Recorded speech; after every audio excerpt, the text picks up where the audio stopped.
सोचिए, एक किताब जो करीब 5000 साल पुरानी है, क्या वो आज के मॉडर्न इन्वेस्टर्स को बाजार में सफल होने में मदद कर सकती है? चलिए आज इसी बारे में बात करते हैं कि कैसे ये प्राचीन ज्ञान एक पावरफुल साइकोलॉजिकल टूलकिट बन सकता है। तो सवाल यही है ना कि क्या एक एंशिएंट स्क्रिप्चर, एक पुराना ग्रंथ, आज के मॉडर्न मार्केट में जीतने में सच में मदद कर सकता है? चलिए इस दिलचस्प सवाल की गहराई में उतरते हैं और देखते हैं कि ये सदियों पुराना ज्ञान आज के वॉलेटाइल स्टॉक मार्केट से कैसे जुड़ता है। तो देखिए, सबसे पहले तो हमें अपना नजरिया बदलना होगा। स्टॉक मार्केट को सिर्फ नंबर्स, चार्ट्स और डेटा का खेल मत समझिए। असल में ये एक साइकोलॉजिकल बैटलफील्ड है, एक मनोवैज्ञानिक युद्ध का मैदान। और इस मैदान में हर ट्रेडर, हर इन्वेस्टर अपनी स्क्रीन के सामने एक कुरुक्षेत्र का सामना करता है। वही शक, वही डर, वही कंफ्यूजन, ठीक वैसे ही जैसे महान योद्धा अर्जुन युद्ध के मैदान में महसूस कर रहे थे। जब नुकसान सामने दिखता है तो दिमाग काम करना बंद कर देता है ना?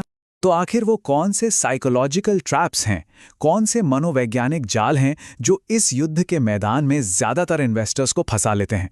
चलिए अब जरा इस पर नजर डालते हैं। ये जो साइकिल हम देख रहे हैं ना, ये इन्वेस्टिंग का इमोशनल रोलर कोस्टर है। ज्यादातर लोग इसी में फंस जाते हैं। कहानी शुरू होती है उम्मीद से, फिर वो उम्मीद लालच में बदल जाती है, लालच के चक्कर में रिस्क बढ़ जाता है, और फिर जब बाजार गिरता है तो हाथ लगती है सिर्फ निराशा और नुकसान। ये एक विनाशकारी चक्र है। और ये जो बर्बादी का रास्ता है ना, ये बहुत प्रिडिक्टेबल है। सबसे पहले आती है इमोशनल थिंकिंग, यानी भावनाओं में बहकर सोचना। इससे पैदा होता है लालच। लालच के कारण हम अनकंट्रोल्ड रिस्क लेने लगते हैं, और इसका नतीजा पतन यानी नुकसान। और देखिए, ये बात कोई नई नहीं है। भगवद गीता में साफ साफ लिखा है कि आत्मा के विनाश की ओर ले जाने वाले 3 दरवाजे हैं: काम, क्रोध और लोभ, मतलब लालच, ग्रीड। ये किसी भी इन्वेस्टर के लिए एक बहुत बड़ी और सीधी चेतावनी है। तो सवाल उठता है कि इस इमोशनल टर्मोइल से, इस भावनात्मक उथल-पुथल से निकलने का रास्ता क्या है? इसका जवाब हमें मिलता है एक प्राचीन गाइड में, एक ऐसी किताब जो मन पर काबू पाना सिखाती है। हम बात कर रहे हैं भगवद गीता की। ये सिर्फ एक धार्मिक या आध्यात्मिक ग्रंथ नहीं है। असल में ये 700 श्लोकों का एक डायलॉग है कर्तव्य, कर्म और सच्चाई पर। ये कॉन्फ्लिक्ट और अनसर्टेनिटी के बीच, यानी जब कुछ भी साफ ना हो, तब अपने मन पर काबू पाने के लिए एक प्रैक्टिकल मैनुअल है। तो चलिए अब इस गहरे ज्ञान को डिस्टिल करते हैं और इसे 3 ऐसे टाइमलेस लेसन्स में बदलते हैं जिन्हें कोई भी इन्वेस्टर सीधे सीधे अपने पोर्टफोलियो पर लागू कर सकता है। पहला सबक, और ये शायद सबसे जरूरी है। गीता कहती है, कर्म करने पर ही तुम्हारा अधिकार है, कर्मों के फल पर कभी नहीं। इसका मतलब क्या है? इसका मतलब है कर्म योगा, मतलब अपना ध्यान प्रोसेस पर लगाओ, प्राइस पर नहीं। सही काम करो, सही तरीके से करो, नतीजों की चिंता मत करो। तो एक इन्वेस्टर के लिए इसका एप्लीकेशन क्या है? बहुत सिंपल। एक सॉलिड रिसर्च प्रोसेस बनाइए, एक क्लियर स्ट्रैटेजी बनाइए कि कब खरीदना है, कब बेचना है, और फिर उस प्लान को डिसिप्लिन के साथ एग्जीक्यूट कीजिए। अगर नुकसान होता भी है तो उसे खेल का हिस्सा मानकर स्वीकार कीजिए। Focus on the process, not the outcome. अब आते हैं दूसरे सबक पर। गीता कहती है, जैसे जलती हुई आग लकड़ी को राख कर देती है, वैसे ही ज्ञान की आग कर्मों के सारे बंधनों को जलाकर राख कर देती है। इन्वेस्टिंग की दुनिया में इसका मतलब है कि सच्चा ज्ञान, रियल नॉलेज, आपकी सबसे बड़ी ताकत है। ये अफवाह, डर और अज्ञानता को जलाकर खत्म कर देता है।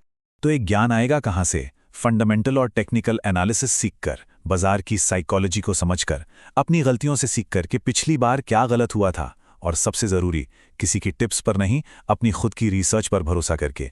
यही ज्ञान आपको कॉन्फिडेंस देगा सही फैसले लेने का। और तीसरा और आखिरी सबक, गीता कहती है, जिसकी इंद्रियां अपने काबू में होती हैं, उसकी बुद्धि स्थिर होती है।